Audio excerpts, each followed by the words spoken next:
Good morning, everyone. Well, good morning here anyway in Wellington in New Zealand. It's nice and sunny here. I wonder what it's like where you are. Thank you for joining me for my Ask Me Anything on the Insta360 One X2, which is the exciting camera which has just come out. It's just gone charging up over here from Insta360 over the last few days. It's been a while coming, to be honest. I basically came across the One X about maybe 2 years ago now, maybe it's a bit less, maybe about 18 months ago. And it was a Peter McKinnon video. I didn't really think much about 360 video until I saw his video, in which case I kind of just blew my mind. And so I got hold of one and I've been making videos with the Insta360 set of cameras ever since. I've tried a couple of others, and this one, the AI and the editing apps and the suite, the whole thing just works for me.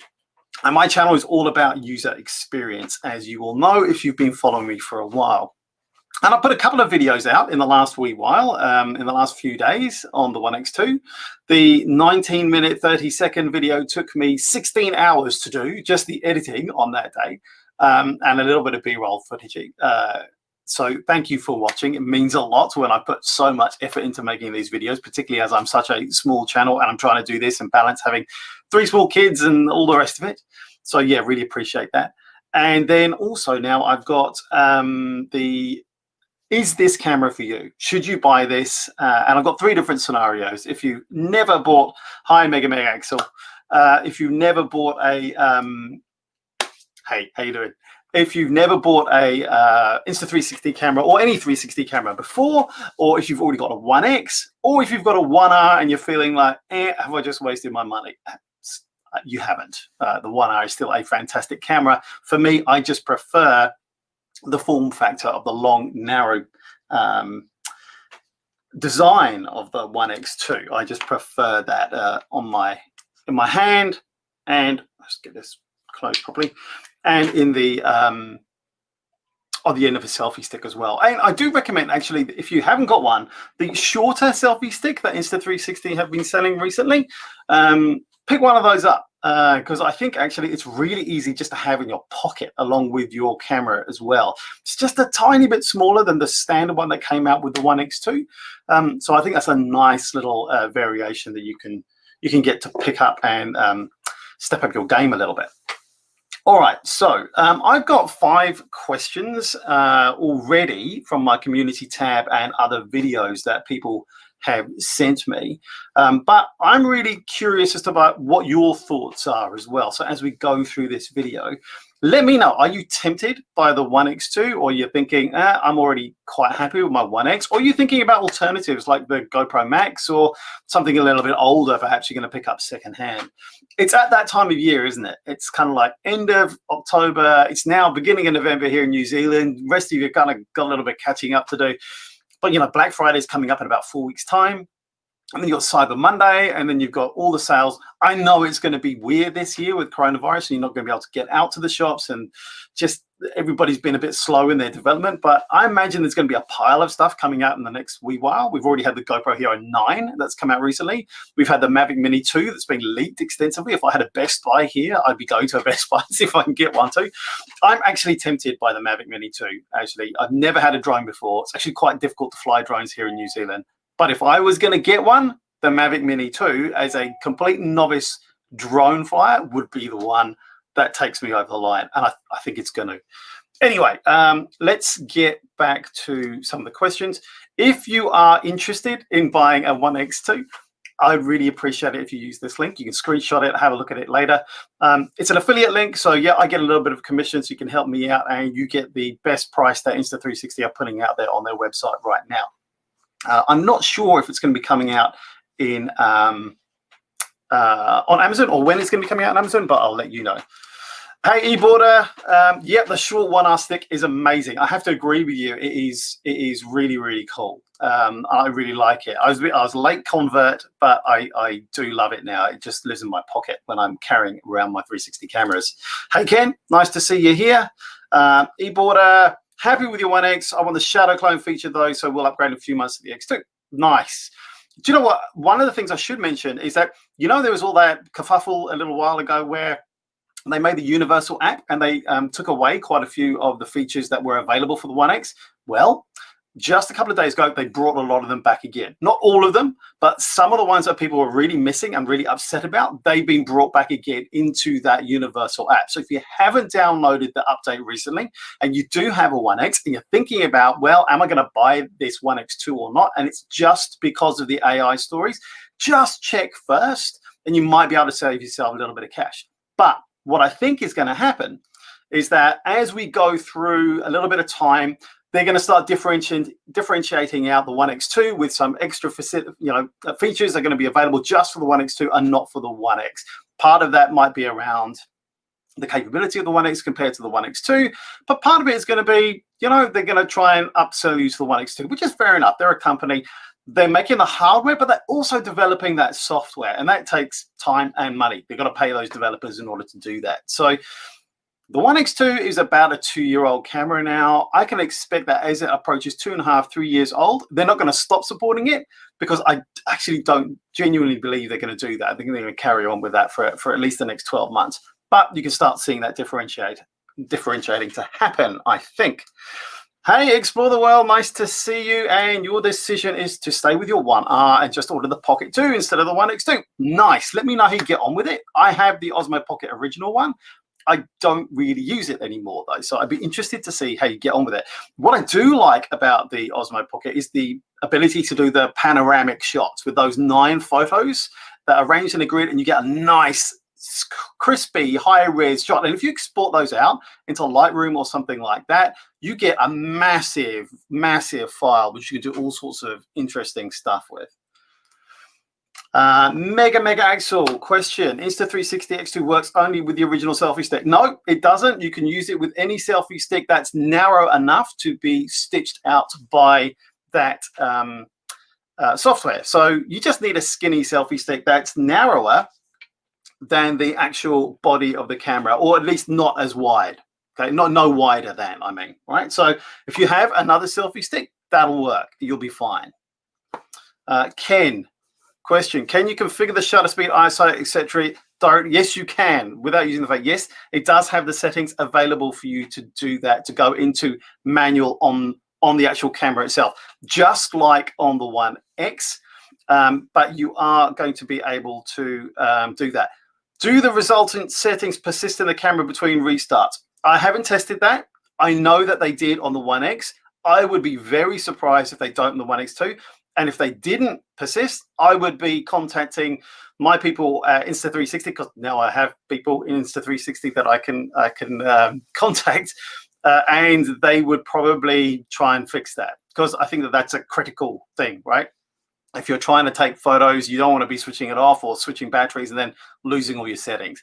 And you don't forget, you do have the preset modes as well. So if there's something that you're really keen on using, and you can load that into one of the pre-settings, and it will keep it there. All right. So I'll talk about that maybe in another video as to how you can use those custom settings in order to keep that persistent setting that is valuable to you. Nice. Osmo Pocket 2 side by side. I'd love to see that. Would you buy the 1X2 if you have the R? Good question, Samuel. Thank you for joining me. So I've done a video on that, which I just put out a couple of days ago. I think it was Friday night New Zealand time. So I would urge you to check that video, but I will just sum up here. For me, it's the form factor. If you've got the 1R, I think it's a great camera. I don't think that you're going to see much difference, if any, at all, in terms of what you're going to see, particularly in reframe footage. But where you are going to see the difference is in the stitching for 360 video and photos. Because the 1R is a thicker camera, you're going to see more problems, particularly at short range, with that stitching. The 1X2 is going to have better stitching than the 1R, probably not as good as the 1X, because the 1X is slightly skinnier still. So that's an interesting thing. The 1R also gives you the 4K in the twin edition, the 4K option. So if that's important to you, the Steadicam option in the 1X2 gives you 1440p output. Now it's convenient because you're not mucking around and changing, which I found a little bit inconvenient, to be honest, particularly because you're getting in and out the cage the whole time if you want it to be watertight. And even then, I'm not really very confident about the watertightness of the 1R. So if you've already got a 1R and you're happy with what you're getting in the outputs, the 1x2 isn't going to give you any different in terms of the video quality. What it is going to give you is some differentiation, like the pure shot that's available for 360 photos is only in the 1x2. So if that's something that's important to you, then you're not going to get that in the 1R. But if better resolution slow motion is important to you, you're not going to get that in the 1x2, right? You're going to get down to 100 frames per second, 3K over the whole sphere. It's going to look like 720p. But if you use the 4K mod in the 1R, you can get, I think it's 50 frames per second at 2.7K. So you can slow that down and put that onto a 25 frames per second timeline. So you get half speed and it looks nice and crispy. If you watch that video that I put out on Friday, I put a little example there. But if you watch my video, which I did with Rich from Eat360 on 21 tips for the 1R, I go through in detail as to how to do that on the 4K mod. All right, let's move on. And then I'll come back to those questions that I have already, and I'll make sure that I address those. Exploring the world, have you already tested the mic on the 1x2? Just saw Ben's comparison from Authentic, and he was really disappointed. You know what? When I was testing the camera, I was advised that the audio was going to be improved really, really soon.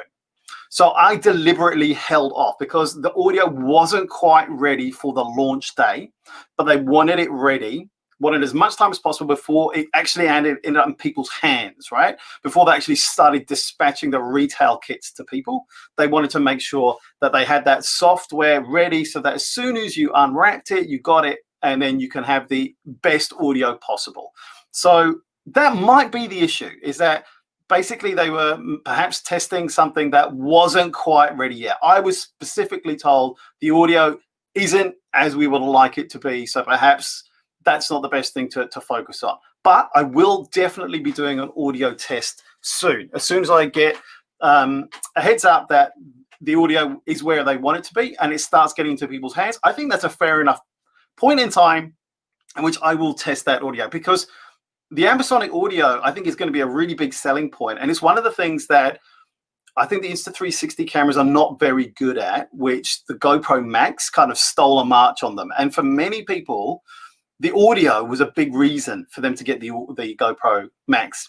Now, the good news on the audio is that you are going to be able to use a USB-C mic adapter, which I have been told you're also going to be able to charge through at the same time. Now, the USB-C adapter for the 1R is not going to work with the 1X2, and the same the other way around. The 1X2 audio adapter for USB-C is not going to work in the 1R, right? So you're not going to be able to swap them around. But you are going to have that charging facility, and you are going to be able to use an external mic now with the 1X2, which, as well as the ambisonic 4 mics as an option, and they've got this new windproofing thing going on as well through software, I think is going to give people quite a few different audio options to work with. Hey, Marut Nanukul, I'm fond of the waterproof and longer battery life. Yep, me too. 2 of the 3 reasons why I think this is a step change from the 1X.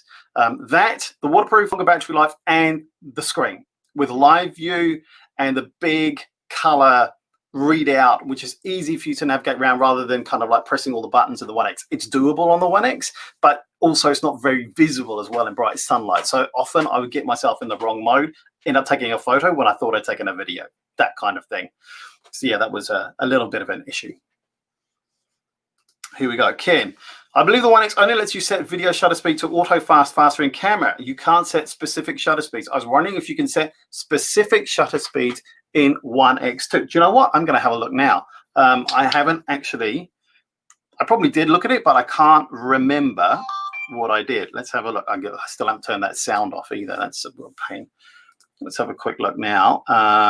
Here we go. 5K 30. Let's go and see whether I can get to the auto settings. Here we go, manual. Got shutter priority. Let's have a look.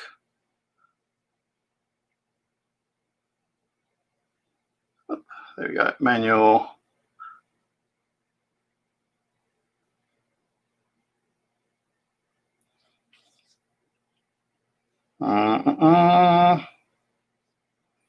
Sorry, this is probably not particularly interesting for people to be looking at right now. Let's have a look here.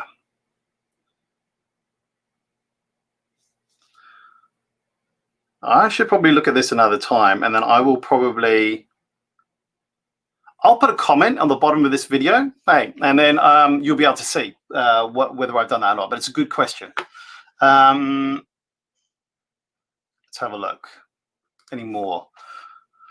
Are the AirPods working with the One X2? No, that's going to be a test when I do the audio, so I'll let you know as soon as I can. I don't see any reason why they shouldn't be, but the quality is going to be the issue, right? Because you remember, if you saw the video that I did with the AirPods on the One R, it was A, it was crackly, and B, it sounded super muddy. It was horrible.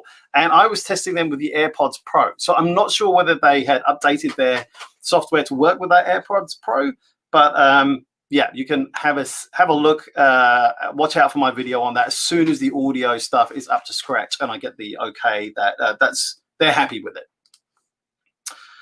X2 not available in Seattle, USA yet. Wow, that's a real pain. Can't wait to get your hands on it, right? I'm not sure whether it's going to be out in Amazon. Apparently, you've just said November 25th. So that's around about Black Friday, isn't it? So I think possibly that might be a little bit of a marketing thing from Insta360, try and get as many sales from their own kind of outlet as possible. And then when it looks like the demand has built up, then release it out onto Amazon. Don't know if I was marketing for them, that might be something that I would do.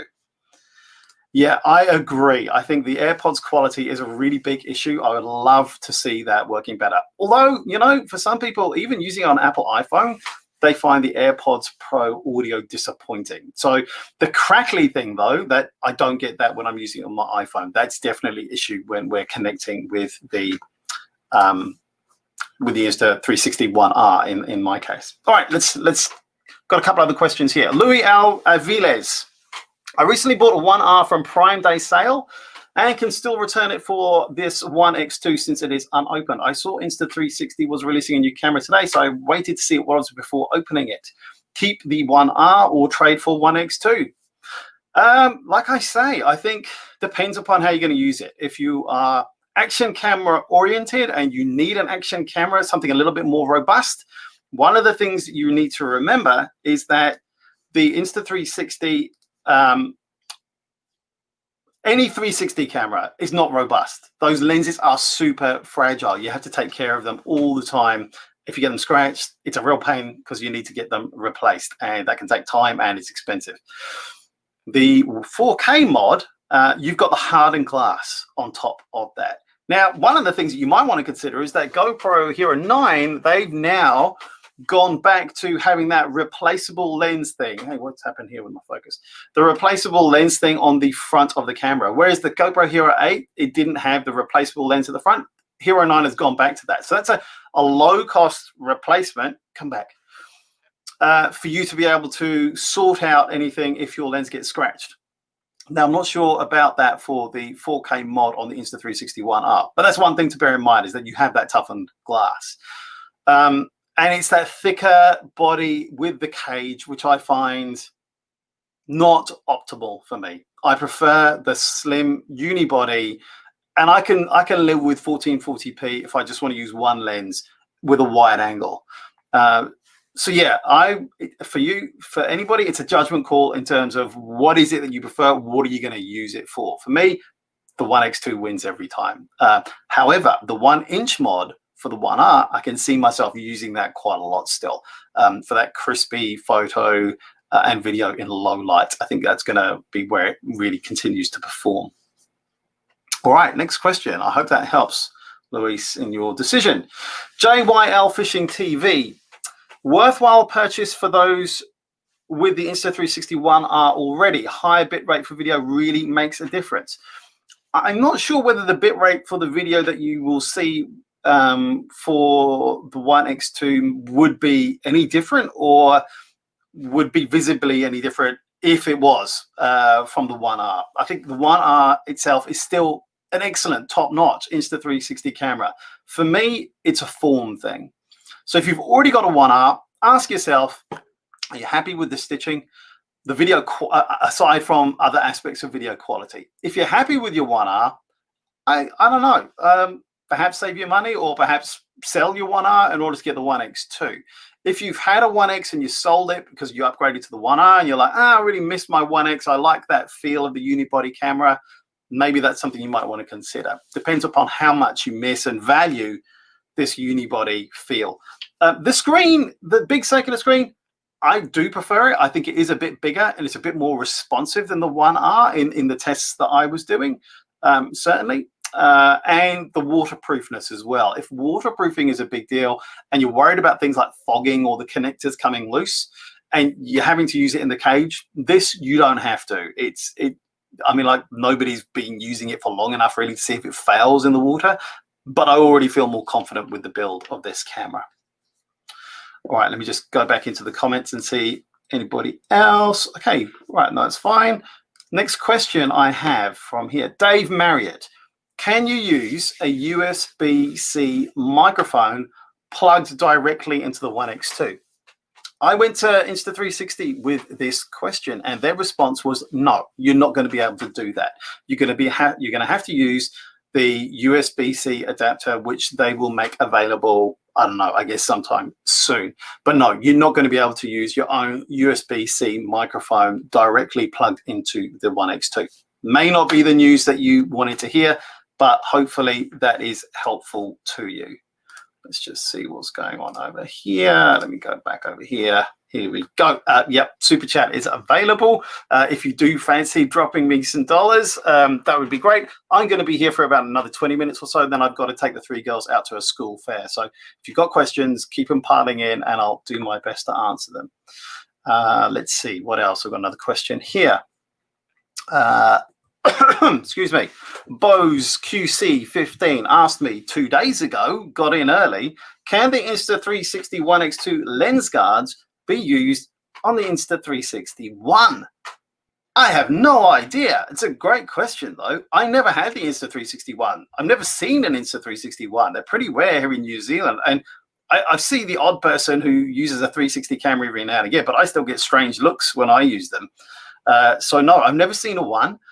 I am going to get hold of some lens guards for the 1X2 because I'm interested to see what the quality of the video looks like if you use those lens guards. But all I'll be able to do is just to kind of like make a visual check to see whether they're going to be working or not. But I can ask Insta360. I'll make a little note for myself to ask Insta360 and I will post a response to your question. All right, I hope that helps. I'm not sure when they'll respond, but I'll do my best. All right, so Simon Wardle Miller, big comment here and question at the end. I will go through that.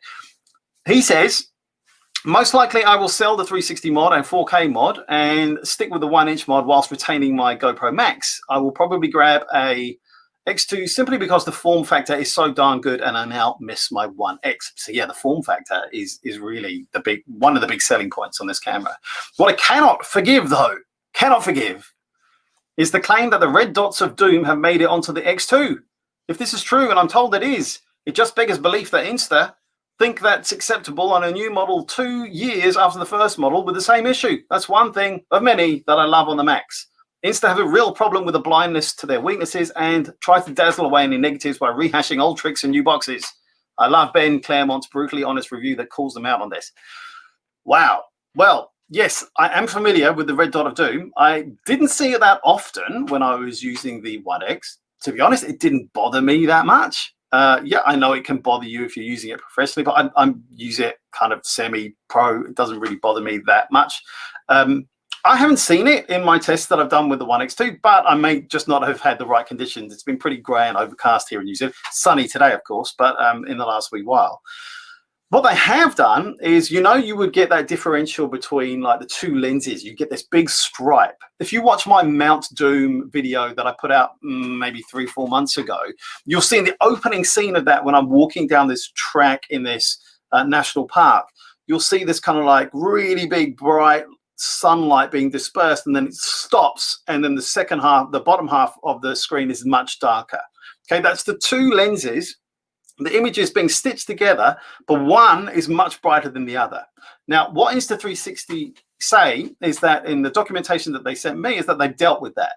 So they've found a way to reduce the brightness of the one that's overexposed and to increase the brightness of the lens that is underexposed so that it doesn't stand out as much. I mean, they claim to have got rid of it. I'm not sure. I haven't tested it. I'll find some bright conditions to look at that. So that's on the plus side. On the downside, if this red dot of doom is still there, I wonder if that's just an engineering thing in terms of how those lenses behave when they have bright sunlight. I actually have no idea. I'm not so sure whether kind of it's fair to say that they're kind of repackaging old technology in a new skin.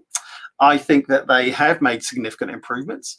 And I also talk about in the video that I first put out is that to try to step up from 5.7K in a device this small and also have a really, really good editing experience. I think with the current technology that we have and processor speeds, but also the penetration of phones with really, really good processing speed, and even with computers that people have, to step up to 8K from there, I think is just really, really, really hard for people to do and get a good experience. And all I want is a good experience. 80/20, if it can get there, I'm 80% happy with things. And then they incrementally build my happiness by releasing new updates. That satisfies me as a consumer. The red dot of doom thing, I haven't seen it yet. It wouldn't actually bother me that much. But yeah, I can see how it can bother some people. Absolutely. I think that's it in terms of the pre-questions I have. Let me just check on the comments here. Oh, we got a few more. Let's have a look.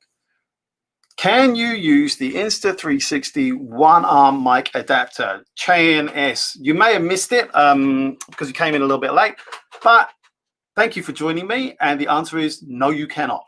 Insta360 have said that they're going to be releasing a 1x2 mic adapter. The plus side is that you're going to be able to charge through that now as well. You couldn't do that on the one-arm mic adapter. So that's a plus side. The downside is that you can't use the one-arm mic adapter in the 1x2, and you can't do it the other way around either. You can't use the 1x2 soon to be coming mic adapter in the 1R. You're going to have to stick to the camera. You're going to label them or something. I don't know if they're going to have little marks on them, but yeah, it's going to be a pain. I'm going to have tons of those little dongles hanging around to make sure that I take the right one. Anyway, hope that answers your question. Yep. All right. Is it worth upscale reframe 1080p from X2 to 4K? I always export that. The reframe video comes out at 1080p. You're absolutely right. I always export out in 4K because, I mean, this now, what you're watching here is 720p. So it'll be a bit grainy. But when I'm doing my videos, I'm using my iPhone. I'll soon be using a Sony XV1. Shh, I haven't told anyone that yet. But they all output at 4K. I output the whole thing at 4K. And I've looked and I've checked and I'm like, is it worth it? And it is. I think it does look a little bit better, particularly if you're outputting at that 1080p at a reasonably high bit rate. I think it does look better if you then put it out further in 4K. That's been my experience. Technically, I don't know whether that's right or not, whether it's just my aging eyes failing me. I think it's worth doing it, though. All right. Ooh, left field. I wasn't expecting to ask any questions on the go today. FPV mode in the Go. How is it work? Can I motovlogs with that? It can be a cheaper alternative to a GoPro. All right, so look, I'm about to put a 1 year with the Insta360 Go video out in the next week or two. I love that little camera. I think it's one of the best things I've ever bought. It is fantastic. And I think one of the things that's really smart about it is the built-in horizon leveling. And essentially the FPV mode turns that horizon leveling off. So that's one thing that you've got to think about and how you're going to use that in the sort of motor vlogs that you want to use.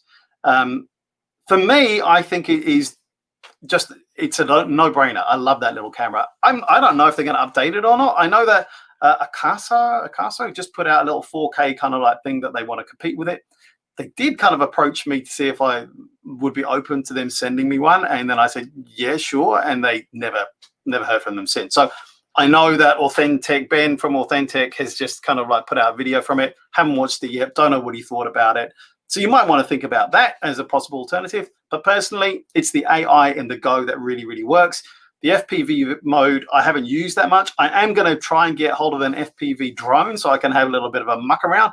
But from what I understand, it's a little bit of a learning curve to make sure that those things work okay. So watch my Go videos. That's all I can say. And you'll get a little bit of a clue as to whether this is going to be useful for you. I think it's super convenient. I love it. I barely use my GoPros now. This is good enough. That's my answer. Next. Can 360 Pure Shot be taken while moving or only while steady? Haven't tested it. My sense is that you're going to have to be pretty steady. You're going to have to be stationary. It won't take long. But 360 Pure Shot, I think, whilst you're moving, like any kind of like camera whilst you're moving, you're going to get blur. And 360 photo with blur isn't going to be good, Pure Shot or not, unless that's something that you're going for. So yeah, I could test that, and I probably will test that in a video, and I'll specifically answer that question if I can remember. Thank you, Julius. Motocicli, maybe. Yeah. Thank you for watching. Thank you for your question. Let's have a look. Marut, again, if I'm not mistaken, the Insta360 extended warranty does not cover accidental breakage. I think they only cover manufacturer's defect, correct? Unlike DJI for drones, crash one, you can replace it. Now, DJI, you have to buy a special coverage for that, I think, called DJI Refresh, where you are allowed to break it once within that refresh policy, which is over and above what you pay for the camera. But you still have to pay some kind of like minimal costs with that as well, a bit like the GoPro, I think. But I'm not sure whether GoPro make you pay extra for it. But you're right, as far as I can understand, as far as I know, the extended warranty does not cover accidental breakage. I think the only thing that will allow you to do that is if you buy it through, I think Amazon might cover that. I don't know. I don't live in a country now which is covered by Amazon. I did when I used to live in the UK, but I've been in New Zealand now for 15 years. Occasionally I buy something from Amazon USA, but that's just difficult these days. So yeah, sorry, I don't know, but I know that DJI and the drone coverage is not that simple. You do have to buy extra coverage. Insta360 don't offer any extra coverage. Amazon might. So if you're worried about that, then you might want to wait until Amazon starts selling it. On the new mic adapter, will the unit still be weatherproof? Take a bit of rain? I don't think it will be, to be honest, because you're going to have to get into here, that one there, which has got a waterproof lug. I'll open it and I'll show you. You see, there's a little bit of kind of like rubber there, which kind of sticks out. Oh, it's not going to focus, but there you can kind of see it there. And I think that that's what's going to waterproof it. If you've got that exposed, now, unless it kind of like comes with something that kind of maybe plugs into this whole gap, that might waterproof it. So it really does remain to be seen what this USB adapter is going to look like. If you're going to able to remove this door and it's got some kind of like rubber sealant around it where it just plugs in, then that might work. But what it might do is it might have a kind of like a lead that comes out, runs down the camera, and you can stick it underneath the camera so you can stitch it out. So that's going to be the issue, isn't it? It's going to be when it does stick out, or how it's kind of like implemented, are you still going to be able to stitch it out so it's invisible, so you don't see it? So I think that remains to be seen, how they're going to deal with that.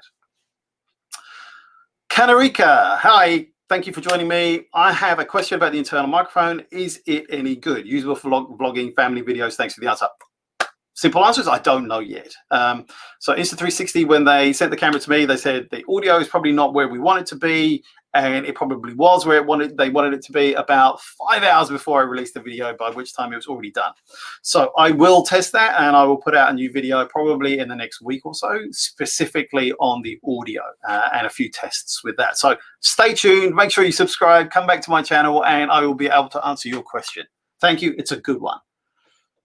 Can the X2 live stream? Yes, it can. It does have ability to live stream. I haven't tried it yet. It also has some of the abilities that were released for the 1R recently. So things like being able to use it as a webcam as well. Now it'll be interesting to see how they implement that Steadicam usage and how you're going to be able to use 1 or 2 lenses with that. I have to have a fiddle around with that and see how it works. Lots of questions, Marie. This is great. Any news on a new Go?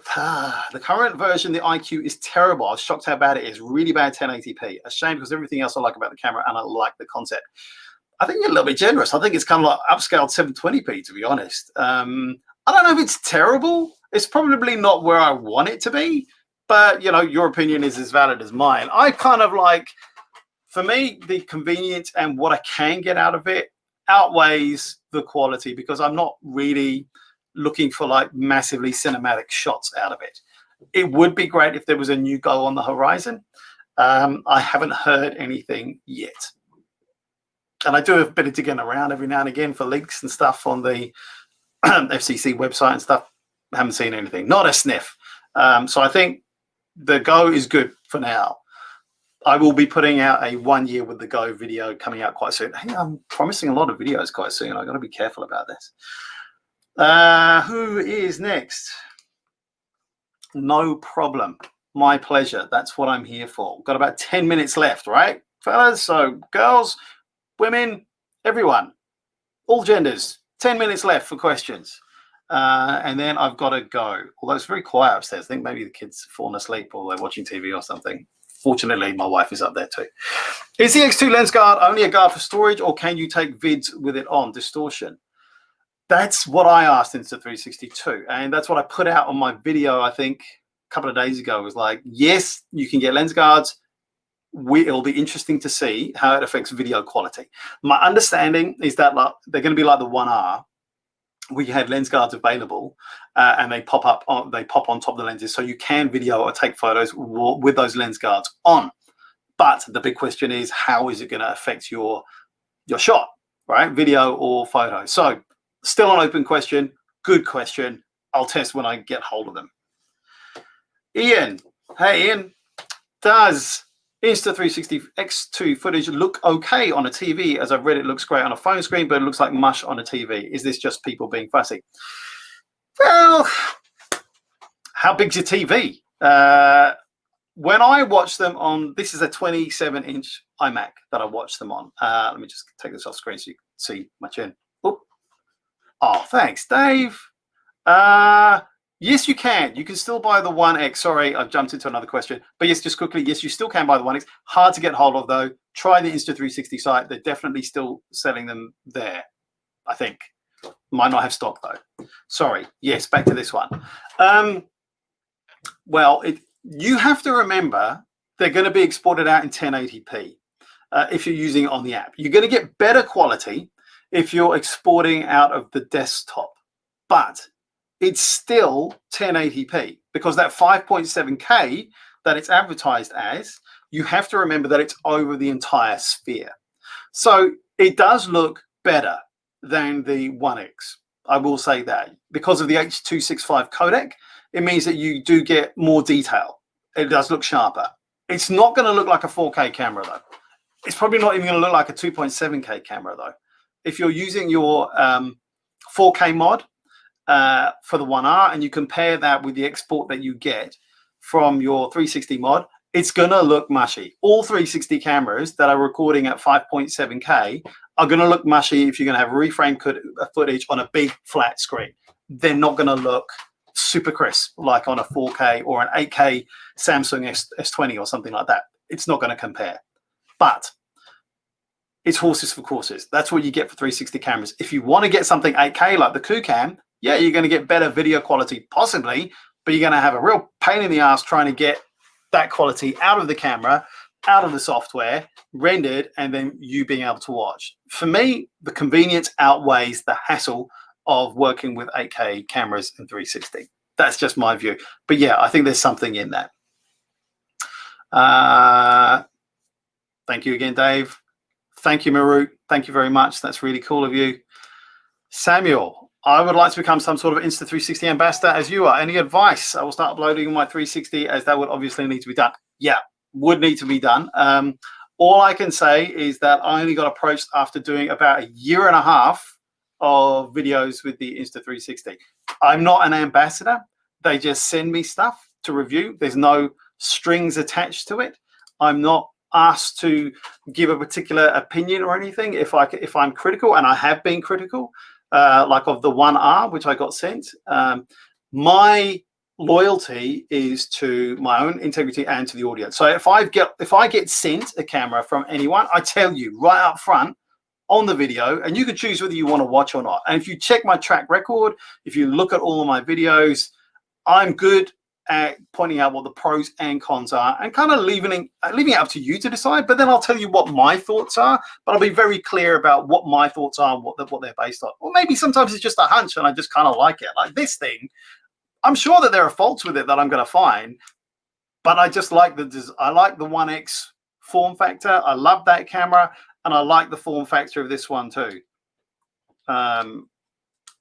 Yeah, that's just where I am on this kind of form factor. I just never really took with the 1R design.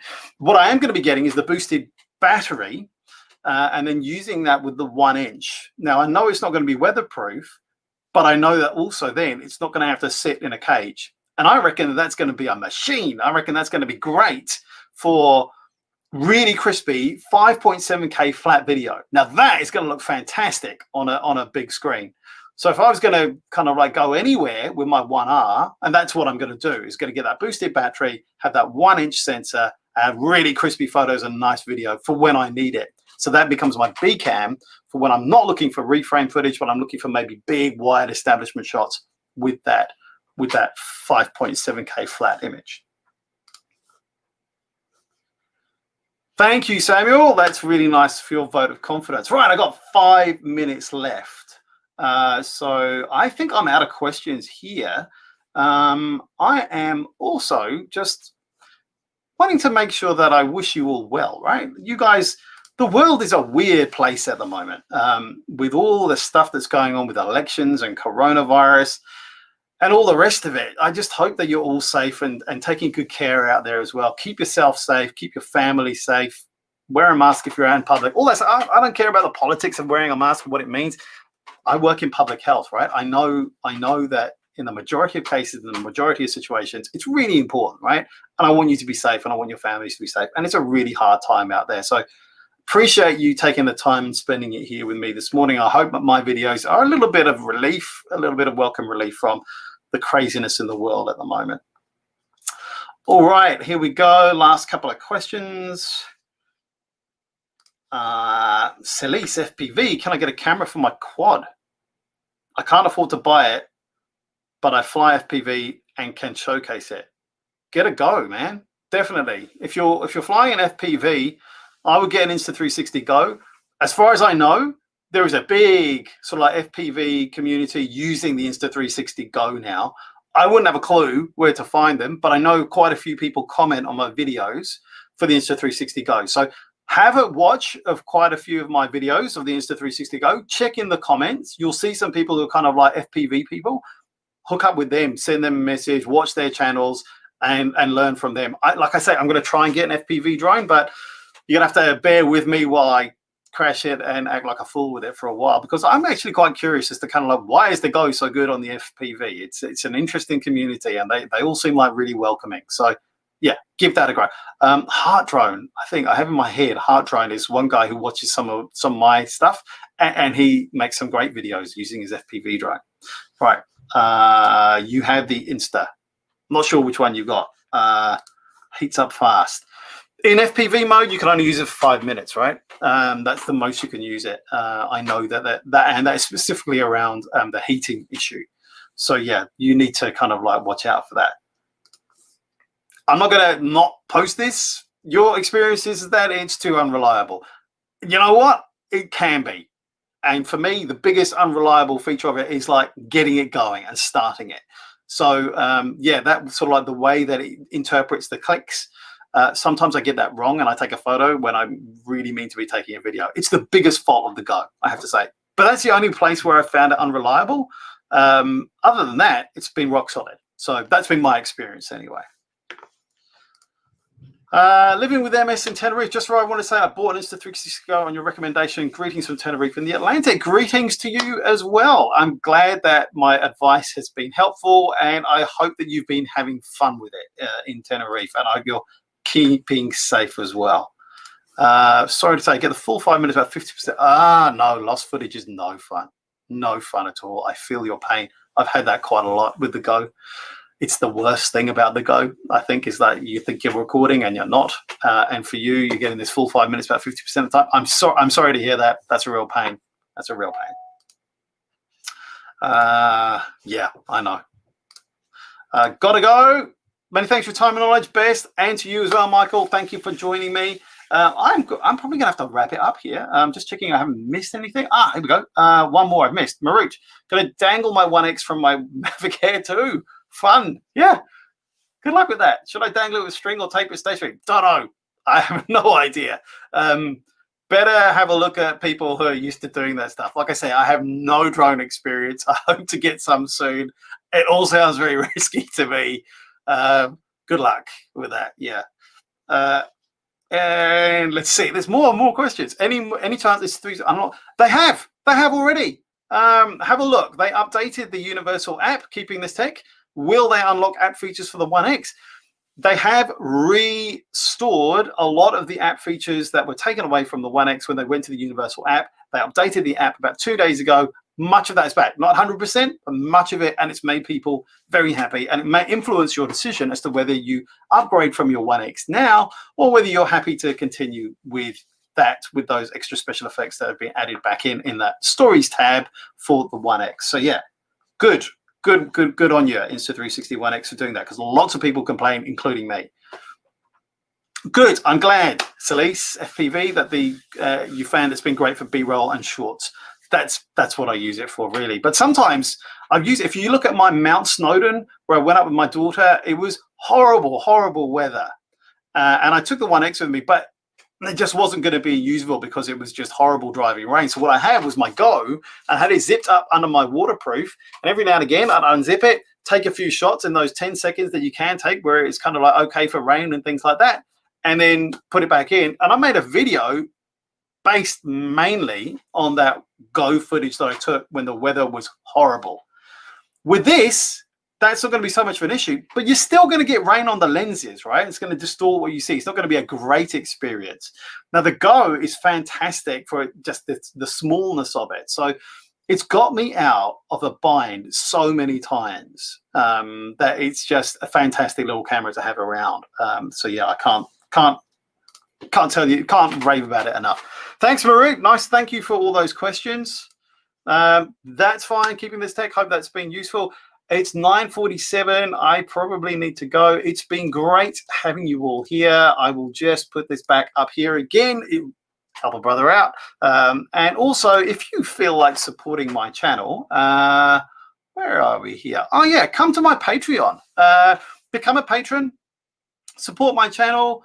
That would be fantastic to have you on board. When I get to 10,000 subs, I will offer channel memberships. But at the moment, I'm on about 3,400 subs, I think, last time I checked.